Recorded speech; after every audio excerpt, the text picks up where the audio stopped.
Atlanta's new mayor, Andre Dickens, sharing the stage with Governor Kemp and other high-ranking state officials, speaking before hundreds of Georgians today during the 2022 Cities United Summit. Our Rebecca Schramm live in Atlanta. And Rebecca, they're from different political parties, but so far it seems like they're all getting along well for the same cause. Yeah, they shared a few Georgia Tech rivalry jokes, Karen, but yeah, very cordial. This was the annual breakfast for the Georgia Municipal Association. It was held in person this year, and it's a chance for state leaders to share their priorities for the legislative session and city leaders to share theirs.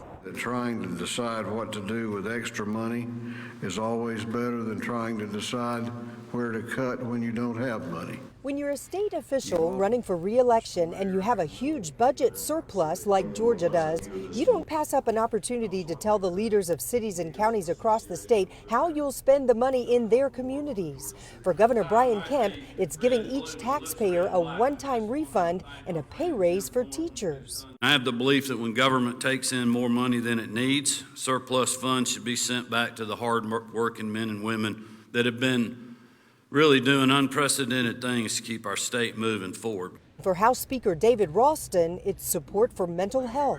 This week we will introduce a comprehensive mental health reform bill.